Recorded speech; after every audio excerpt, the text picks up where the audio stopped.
San Francisco father stabbed to death in front of his young son. And now his family is struggling to make sense of the shocking death. He was a good father. He was a good son. And I'm going to miss my baby. What we're learning about the man in custody for the stabbing and how the victim's family wants him to be remembered tonight. Plus, there's a claim that all the Jewish students are safe at UC Berkeley, but that's not true. UC Berkeley turning over dozens of names in the federal investigation into alleged anti-Semitism, but some on campus say the school is turning its back on free speech. It seems that we are ready to celebrate legacy, but not stand for the principles and ethics of that legacy. And later, another major concert coming to San Francisco tomorrow. This time, it is free. We'll meet the Bay Area native who signed Shabuzi years ago and is now bringing him to Civic Center Plaza. This is CBS News Bay Area with Juliette Goodrich. Good evening, I'm Sarah Donchi. Juliette has the night off. A San Francisco family is mourning a father who was stabbed to death while he was picking his son up from school. The victim's family says the son witnessed the attack and pleaded with doctors to save his father's life. This all happened Wednesday afternoon at a crosswalk near Junipero-Serra Boulevard and Ocean Avenue. That is right outside of Commodore Sloat Elementary School. Police arrested a suspect this morning. Da Lin talked with the victim's family. He joins us live now. Da, this is such a disturbing story on so many levels. Yeah, very disturbing and very tragic, Sarah. The stabbing happened in this crosswalk right here, this busy intersection. I talked to the victim's 70-year-old father. I mean, the family is just devastated by this news. Right now, their focus is on helping that 8-year-old boy heal from this trauma. My baby's gone. It's killing me, man. I can't sleep. I can't eat. A grieving father mourns the loss of his son, 35-year-old Robert Byrd II. Robert Byrd Sr. says his grandson saw the attack, held his father's hand, and pleaded with doctors at the hospital to save him. The family says Robert was stabbed in the chest. My grandson was holding his daddy's hand. You know, it hurt so bad. My grandson had to see that. My grandson seen that. It traumatized my grandson so bad. He's messed up. He's going to have to carry this for the rest of his life. The 8-year-old attends Commodore Sloat Elementary. The family says his father was picking him up from school Wednesday afternoon when the attack happened. The interim police chief says officers tracked down the suspect, 42-year-old Daniel Patrick Rodriguez, and arrested him Friday morning in Tuolumne County. We used our technology resources, like our ALPR, automated license plate reader cameras, a drone, and other tools to identify and locate him. If you commit a crime, especially a violent crime, we will find you and we will arrest you. Police are still investigating the motive. Some family members believe the suspect nearly hit the boy with his car in the crosswalk. Robert apparently argued with the driver, and that's when he was stabbed. Police would not confirm that account, but say they're working to piece together exactly what happened. This was such a horrific tragedy that, quite frankly, at SFUSD, we've never experienced to this level. The family and neighbors who knew Robert well say life will never be the same. Still in a state of shock right now. I haven't fully accepted it, but how I would like people to remember him as a loving, caring father, son. He just was a ball of joy. Good person, very polite, always smiling, you know. Yeah. This is sad. His father is demanding justice. Give him the fullest extent. I don't want no making no deals or nothing. I want this man to pay for what he did to my son, because you killed this man in front of his child. You killed this man in front of a school full of children. 2 days after the killing, the family says the 8-year-old boy is still struggling mentally. He's with his mother now. They hope to get him some therapy and obviously a lot of support from family and friends. Now, the school in front of us is also providing grief counselors for the students. As for the suspect, he's expected to make his first court appearance next week on a murder charge. Back to you. Oh my gosh, I cannot imagine what that little boy has gone through after that story, and just the entire family. Our thoughts are with them. Thank you so much. We are following a developing story now. Authorities in Santa Clara County are investigating a deadly plane crash near Mount Hamilton. This happened this afternoon. Our helicopter was overhead as CAL FIRE crews looked through a large debris field there. CAL FIRE says that one person was killed, but they have not released any information about the cause of that plane crash or what kind of plane it was. BART has now agreed to pay close to $7 million to a woman who was shot by a BART police officer at the Union City Station. The shooting happened last November. Jasmine Gao survived but was severely hurt. At the time, BART police said that Gao was shot after assaulting an officer with her car, but now the agency says a review of body cam video has shown the assault did not happen. BART says the officer has been fired. The man suspected of killing conservative activist Charlie Kirk is now in custody. Authorities have identified him as 22-year-old Tyler Robinson. They think he acted alone when he allegedly shot Kirk in the neck while he was speaking at Utah Valley University on Wednesday. The arrest happened late last night after Robinson's father saw photos released by the FBI, confronted his son about it. The father then reached out to a youth pastor who was close to the family, who then contacted the U.S. Marshals. Several of the bullet casings recovered from the rifle, believed to be the murder weapon, were marked with engravings. Funeral plans for Kirk are not clear yet. Yesterday, his body was flown back to his hometown of Phoenix, Arizona on Air Force Two with Vice President J.D. Vance. It then arrived at a funeral home after a motorcade procession. A short time ago, Kirk's widow, Erica, spoke out publicly for the first time on a social media live stream. They killed Charlie because he preached a message of patriotism, faith, and of God's merciful love. You have no idea the fire that you have ignited within this wife. The cries of this widow will echo around the world like a battle cry. Erica went on to say that her husband's podcast, The Charlie Kirk Show, its campus tour, and its message will continue. UC Berkeley has confirmed it has turned over names of students and staff to the federal government, part of the Trump administration's ongoing investigation into alleged anti-Semitism and discrimination at the university. Brad Hamilton joining us live now on campus with reaction from students and from the faculty there. Brad?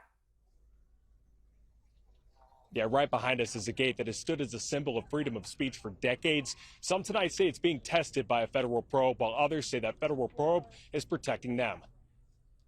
For cafe, and maybe also change much of the symbolism of this campus because we're going down a line. As he stood by the Sather Gate, named and crafted as a symbol of free speech, I knew Mario Savio personally. I organized with Mario Savio personally. UC Berkeley professor Hayden Bazian reflected on whether it's living up to those ideals.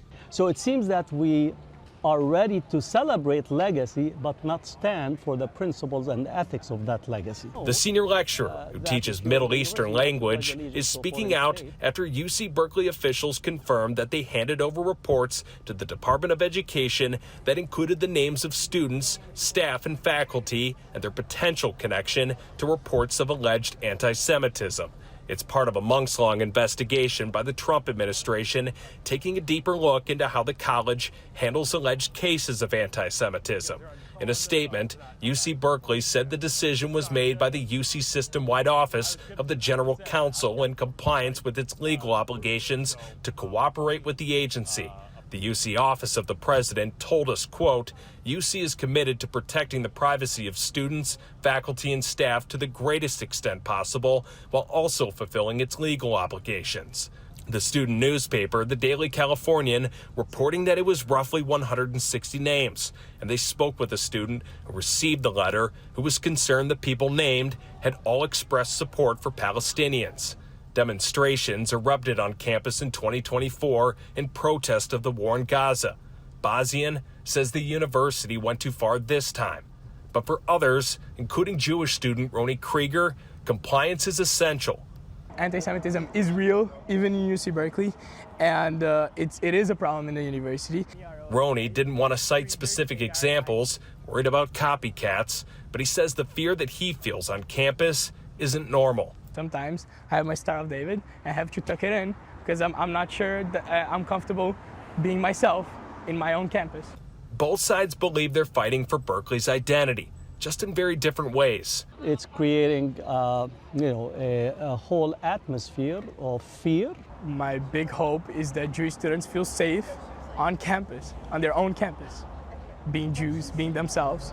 And through it all, the Sathergate still stands watch as the latest chapter of its history is written in real time.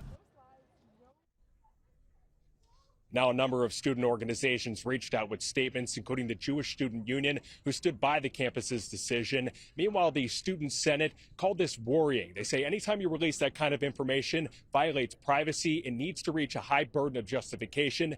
But they did want to commend the campus on making sure to relay that information to people impacted. All right, Brad, thank you for your reporting from Cal tonight. Still ahead here at 6, state leaders strike a deal to pay for high-speed rail, or at least part of the project, how far the funding goes, and where the money's going to come from. Plus, we'll introduce you to a born and raised San Francisco music mogul who's bringing out one of his breakout artists, Shaboozey, for a free show in the city this weekend. I want everybody to experience what's beautiful about San Francisco, and I felt like there was no place better to do it than at Civic Center in front of City Hall. And speaking of City Hall, the Valkyries are flying high tonight ahead of their first trip to the playoffs.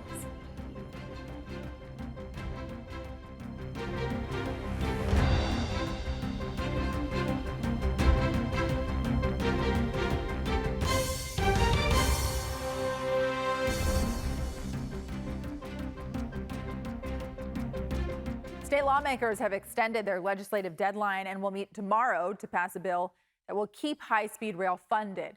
In the new deal reached between Governor Newsom and lawmakers in Sacramento, the state will give the project $1 billion a year from 2030 to 2045 to complete the 171-mile stretch between Bakersfield and Merced. But it will not be enough to extend the project to Gilroy, as had been discussed previously. The state plans on raising the money by extending the cap and trade program, which charges high polluters and reinvests the money in clean energy programs.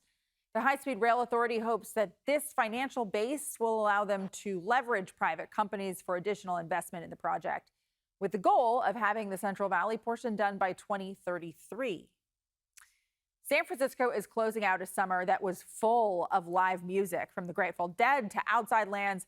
There's been a little something for everyone. Well, summer is technically not over yet, and there's one more big show tomorrow night, Shaboozey. There's a party downtown near Fish. Everybody at the bar getting tipsy.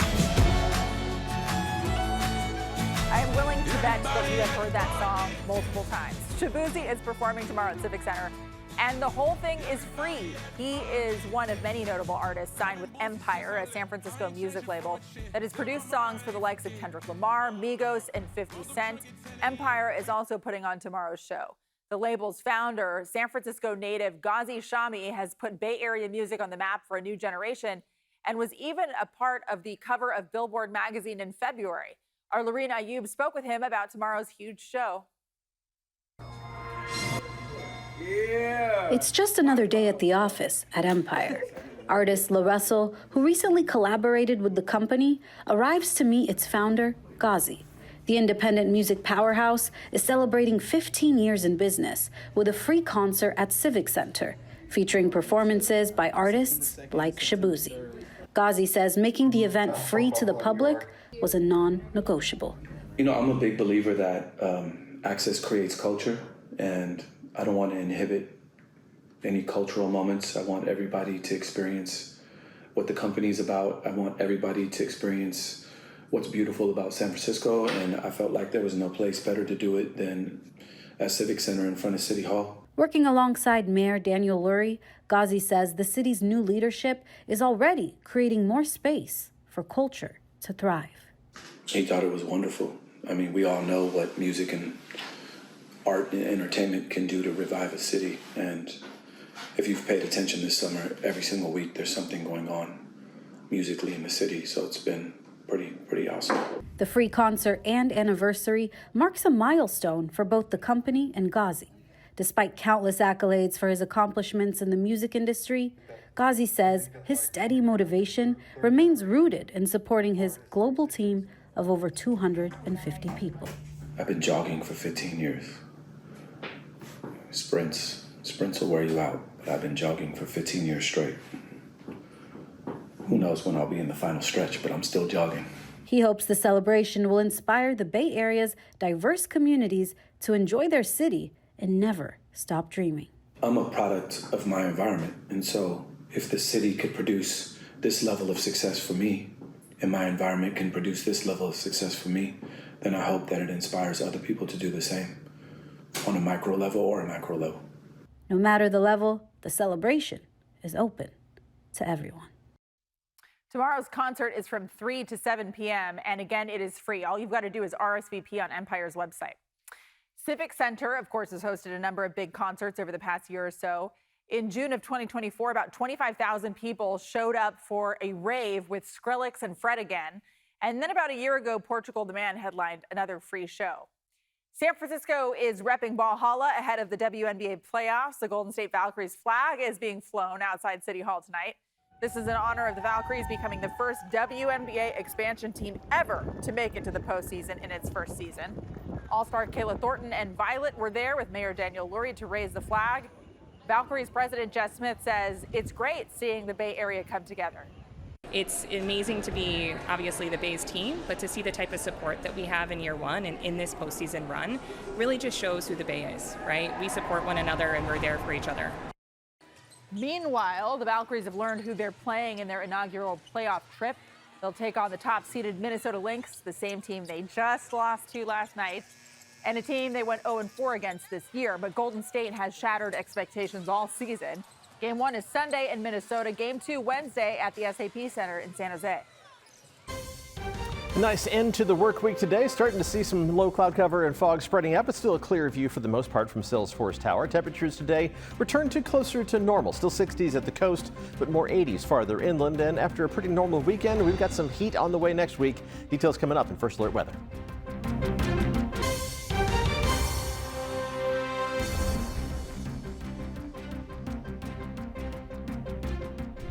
Well, my contribution for the day is observing that you have the Friday shoes on.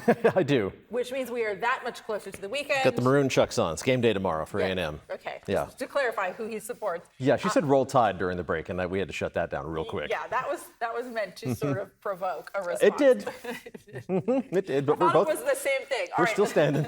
So anyway, let's talk weekend weather. How are things shaping up? It looks great this weekend. The heat's going to hold off until next week, so let's get into the details of how things are shaping up this evening. We are going to see some of that fog that's right along the coast at the moment, making a push across the bay, but we're going to see a nice amount of sunshine even at the coast as we head into the weekend.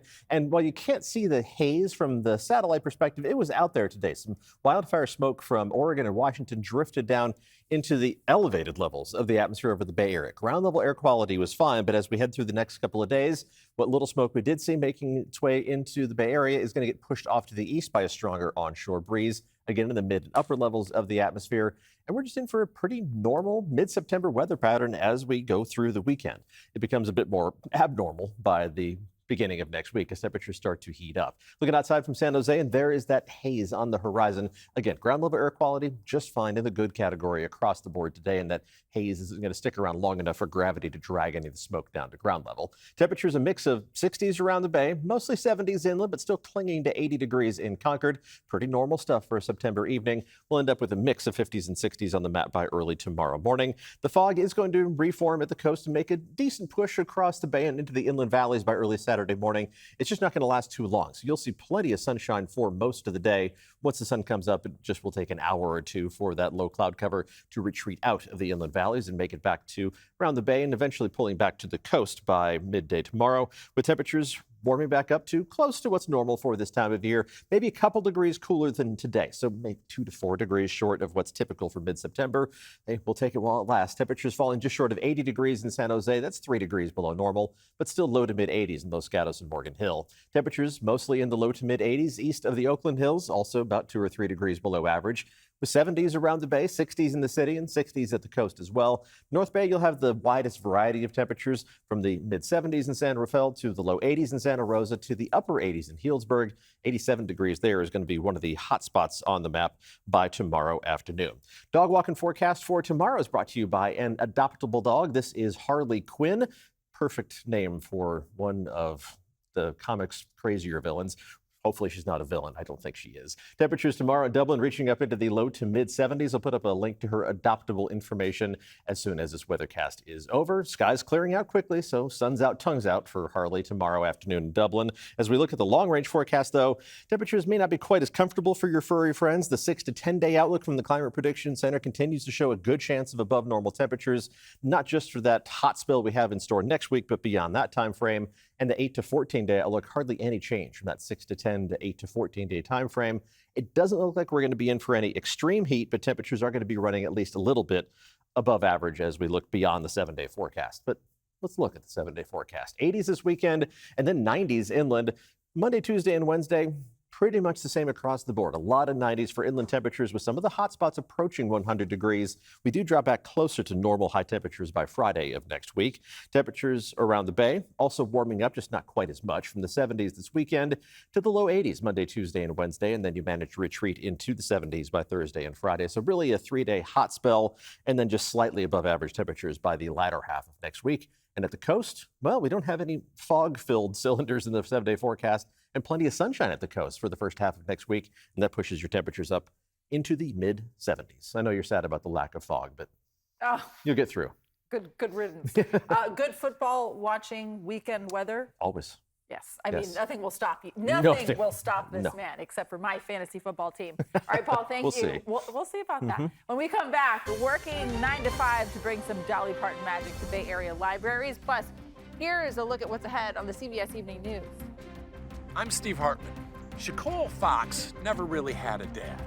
So who stepped up to walk her down the aisle? You wouldn't believe.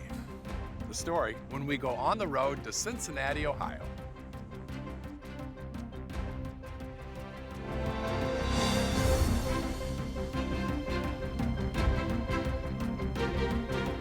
Now you can get your KPIX news, weather, and live stream all in one place on the CBS News app. Download it free today.